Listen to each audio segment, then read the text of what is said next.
Hello, welcome to the interview here on France 24.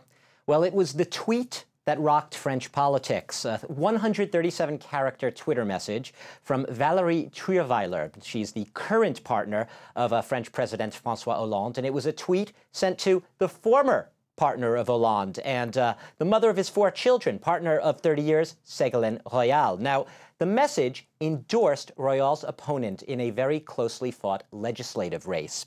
But the episode to many French was a poisonous reminder of the intense rivalry between 2 women who have vied for President Hollande's heart for many, many years. Now, my guest today, Sylvain Courage, is author of one of several books that have been written about this rivalry in recent months. You are a journalist at the Le Nouvel Observateur, right. French news weekly. I want to start with the obvious here. You know, for years, French never talked about the private life of their top politicians. Now everyone's doing it. I guess it began with Sarkozy. We saw it with Dominique Strauss-Kahn, the sex scandal there. Why did you choose to write about this? Why did you choose Ségolène Royal and this controversy? Well, I was following François Hollande's campaign for my magazine, and I was really amazed by the fact that nobody spoke of a very simple truth, which is Ségolène Royal, his former companion, was the candidate in 2007, and then he ran for the presidency, and nobody really mentioned the link between them. So I thought that it would be very interesting to investigate that and to tell the whole story in a book. And what you found, basically, is a lot of, I guess we could call it palace intrigue. I guess we've all read Macbeth. I mean, you basically have, it seems, from reading the book, 2 very ambitious women, very strong-minded women, and perhaps more so in the case of Valérie Trierweiler, the current First Lady, sometimes a little bit vindictive. Yeah, well, she became very vindictive when Ségolène Royal came back in François Hollande's political environment, because she had to rely François Hollande in October 2011 after the primary election. We had a primary to designate the socialist candidate, and then Ségolène Royal had to back François Hollande, and then she was also back in his life. Because they had split up. I mean, just to be clear to our viewers, they had split up right after the election in 2007. In 2007, they split up. It became official then, but they were not going very well together. I mean, it all started in 2 years before. And you know, here we are. We're talking about, you know, the relations, the rivalry between these 2 women, the First Lady and the ex.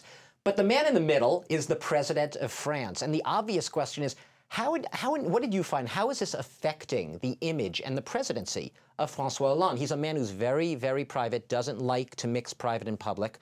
How is this affecting his image? Well, he said he would be a normal president, meaning that he wouldn't mix up private life and public life. And then it all came back through that tweet. You reminded it. Suddenly the French opinion was aware that his life was not that normal, that he was not able to really monitor his passions, and that those 2 ladies were have been fighting for years. And, well, it destroyed this normality he tried to build up during the campaign. It's all been on very public display, this rivalry. It's not something we're just talking about academically. I'd like to show our viewers and ask you to watch, too. This was a very interesting moment. On the night of François Hollande's election victory, on May 6th, he went to the Bastille, the big square in Paris. He had a victory. And on one side was Ségolène Royal, and on the other side was the First Lady, Valérie Trierweiler. Let's look at the video here. You see Ségolène Royal there. He gives her a little peck on the cheek. Now there's Valérie Trierweiler. Now. And so she asks, "Kiss me on the lips."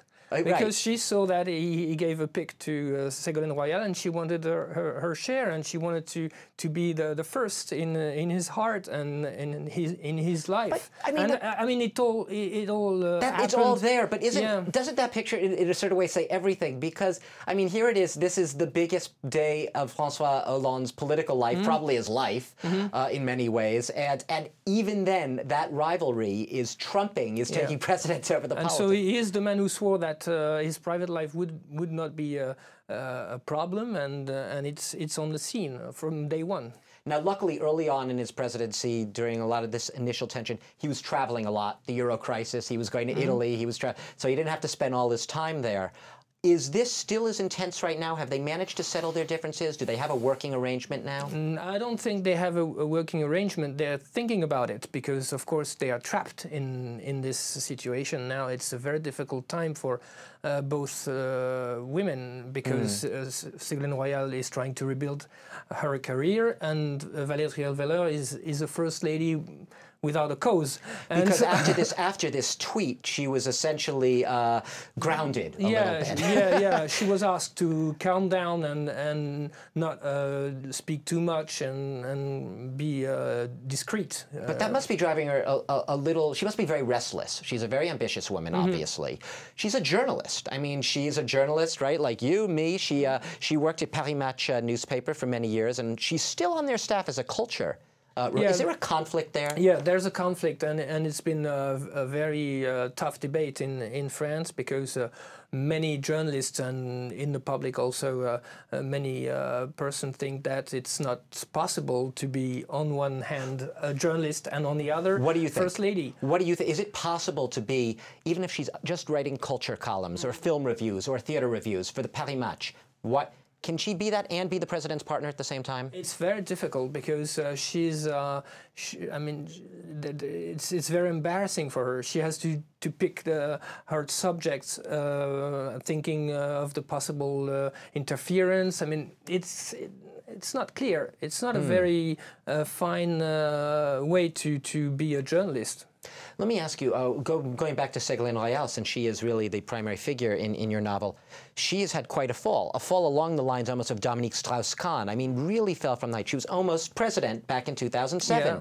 Now what is she? She's the president of a region. Yeah, she's the president of a region, which is quite important. But she wanted to become the president of the French Assembly. She had a plan to come back, and it was all broken down by her defeat in La Rochelle.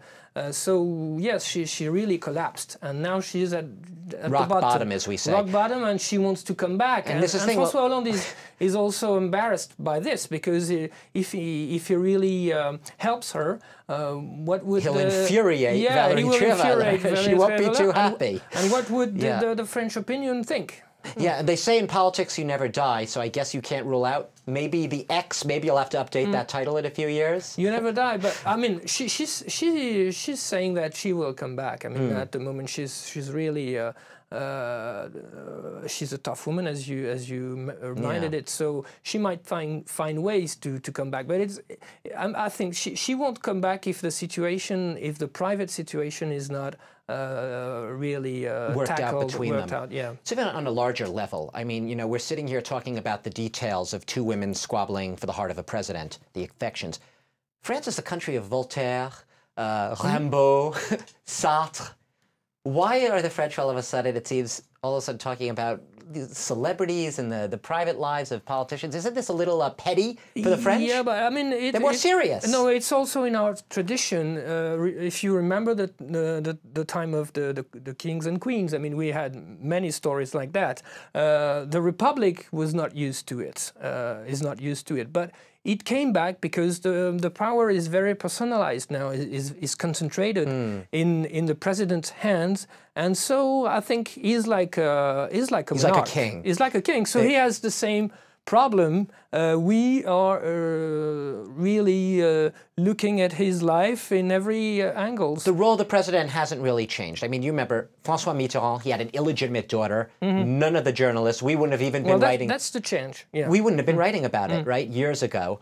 And it's interesting. Did it start again with Nicolas Sarkozy? We saw him break up from one marriage with Cecilia, and he remarried an ex-supermodel, Carla Yes, Bruni. Nicolas Sarkozy made a decisive step by exposing his private life. Too much, some people say. Yeah, but then why not the others? Why not go on in this direction as he started? You know, so he really broke. He broke that barrier. Yeah, he broke that barrier. And then I guess you could go on. The logical conclusion is Dominique Strauss-Kahn. That scandal there, that shattered all the taboos. Sure, sure.